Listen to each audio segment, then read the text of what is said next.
Hey guys, so my name's Trisha, and I'm going to tell you about a little adventure that I'm on. It all started out when I was trying to buy a horse, and I was living with my boyfriend at the time, and he said, "Girl, you cannot buy another horse till we have some more land." So I went to the neighbors and bought 12.5 acres, came back in about an hour, and bought my horse. So that was Caliber, which you'll meet him later. And then a little while goes on with the boyfriend, and things didn't go so well with the boyfriend. And I, at that point, had, I don't know how many horses I had, too many horses at the time. And so I couldn't really move, into an apartment or a condo or something like that because, they don't allow horses there. And so I decided I'm just going to move up to my land. I don't want to be paying rent anymore or whatever, I need to just get working on my place. So I just decided, oh, gosh, guess it's time to color my hair. That's not easy either when you find out how I'm doing all this. Anyway, so I went to the neighbors, bought a camper. I need to stop going to the neighbors. It's really getting expensive. So I bought a camper. Ta-da! And decided to move up to my land. That's all good and well, right? Except it was just bare land.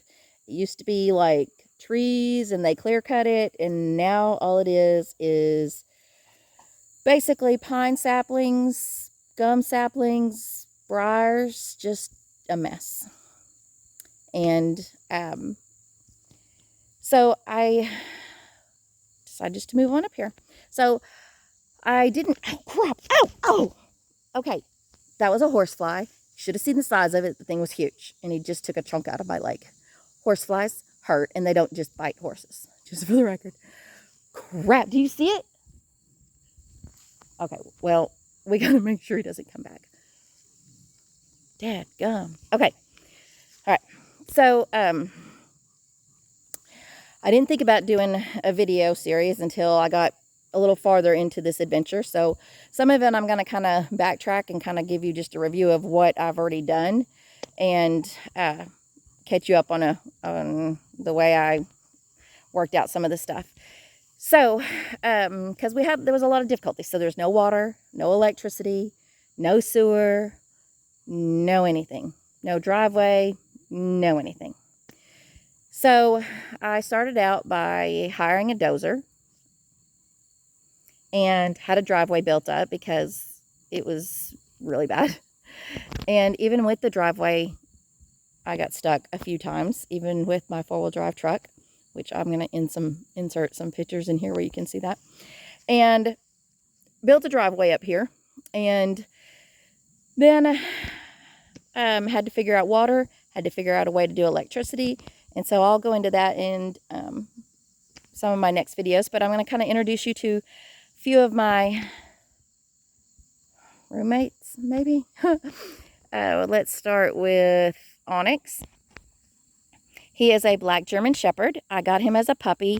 He was born about last November, which this is September 2nd, 2020, which, yeah, 2020. Let's just say 2020. That says enough. But I got him last year, and he's my guard dog. And, you think of a German Shepherd and you think of like police dogs and, like all that kind of stuff, watchdogs, but you don't think of a shepherd, even though it's a German Shepherd. But he does. I mean, he works with the horses. When I'm going out the gate, he makes sure the horses don't run out the gate, which happened before he got older and realized how to prevent that. And it's time to eat. He rounds them up, makes sure they get up to the feeding bins and all that, and he's a shepherd, and he does his job. We've got a few adventures. Right here, that's little Miss Ginger. She is a miniature donkey. Those of you that don't know, you see on her back, a lot of times they talk about the Jesus cross on the back of a donkey, and, where Mary was, carried in on the donkey, but they do have a cross on their back, as you can see. So Ginger came about, well, all right, you see way back there, that's Trigger. And I went to buy Trigger from a friend of mine. I'm trying to flip back around. I went to buy a trigger from a friend of mine. And when I went to pick him up, in the pasture next door was Ginger. She was there with a couple other horses and a full-size donkey. And her little hoofs were grown out so far. I mean, it was just pitiful. And they had a phone number there where, you know, they had them all for sale. And so I called the guy, and he wanted way too much money for her. Way more than I could spend, especially since I wasn't even going to buy a donkey. And so I talked to him about how bad her hoofs were grown out, and, you know, she needed help. She needed somebody to tend to her and take care of her. And so he ended up selling her to me real cheap, and I brought her home, and then we got her all trimmed up and got her doing much better. And she was wild. I mean, she was wild. So we had to, like, use all these corral pins. It was pouring down rain to get her into the trailer. I mean, it was a whole adventure. And she would never let me pet her. But she now, I have found, has a sweet tooth. So if you have cake, cupcakes, cookies, anything like that, she's going to come right to you.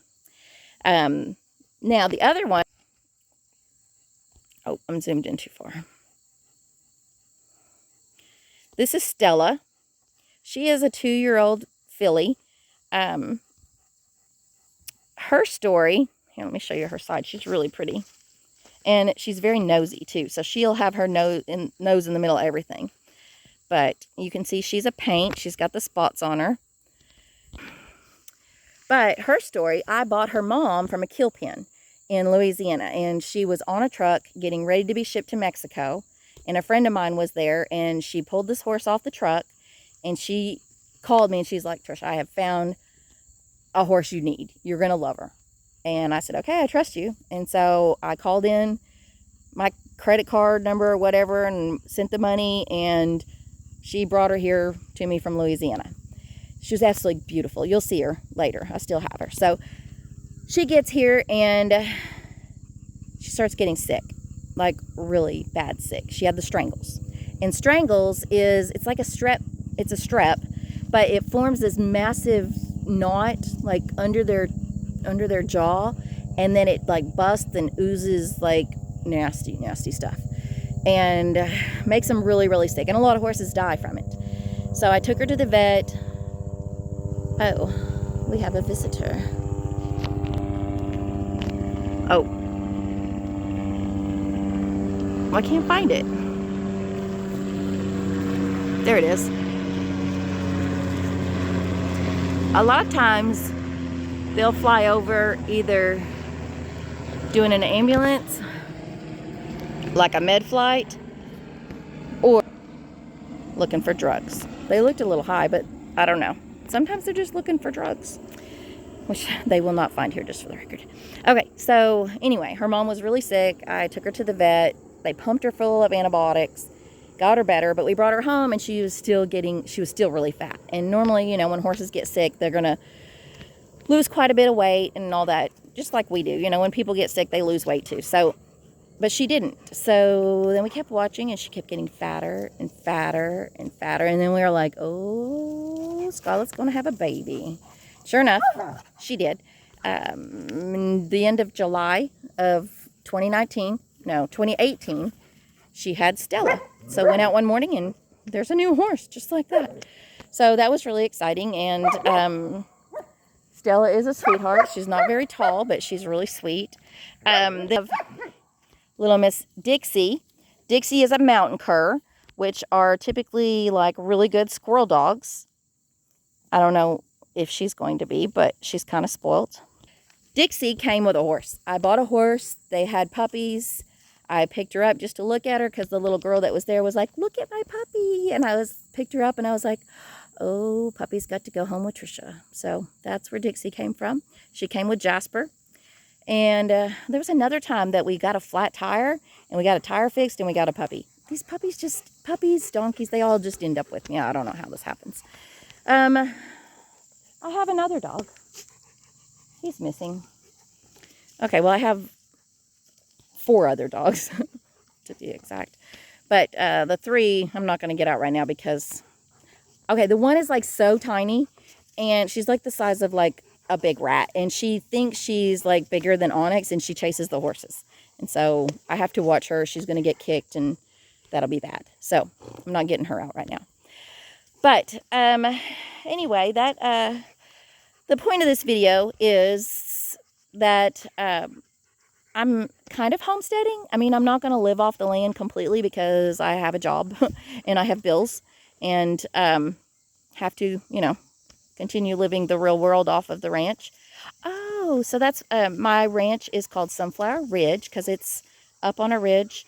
And so I'll show you my logo, but not right now. Anyway, so it's going to be kind of a journey of how I ended up getting water, electricity. You know, I kind of hooked up a water system until I could get my well put in. And then I'm building a tiny home. And it's basically just single middle-aged woman out here by herself. And just kind of how I learned how to do all this stuff. I've learned how to run a tractor, which I'll walk you through that a little bit. And, you know, and how to maintain and, you know, take care of my tractor. And I don't do things small. When I do things, I kind of like go overboard a little bit, as you can tell with how many dogs and how many horses and all that I have. But a tractor. So it's an 85 horse tractor. It's a big old tractor. But come back. But it ended up being what I needed out here because I've learned how to like literally push over trees, like just run right over the top of them. And like all this here, I know it still looks pretty rough, but all this right here looked like, well, like this over here because I haven't done this yet. I mean, you couldn't even walk through it. Like, it's so thick. Like, even with the tractor, you just, like, go real slow because you have no idea what's in front of you. And I did all that with all this was that high. It was all, like 8 foot tall, probably. And I've pushed all that down and bush hogged and done all that so far. So, I didn't think about doing this video until I really started getting started on my tiny home. But there's just always adventures out here, and you just never know what Trisha's going to be up to. So I figured I might bring you guys along. Might go to some wagon races, some rodeos, and some of those adventures too. You just never know. So yeah, there was like a whole bull thing. Yeah, I'll tell you about that one later. Well, I got a video of that one too. So, but it's mainly just no fear. You know, don't be scared to try stuff. I mean, okay, maybe I should be have a little more fear than I do sometimes, but I don't. So we're just gonna go with that. So anyway, end of session 1. That was kind of just my little intro. I've got to go over and feed the other horses. I actually have leased some land that is full of real pretty grass as compared to my weeds I got here until winter, so that they're good and fat going into the winter. So I'll pick that back up here in a little bit when I go over there to feed them and introduce you to them, and then we'll see what adventures we have tomorrow. So it was nice meeting you guys, and I hope you follow me and go on this adventure with me. Thanks. Bye.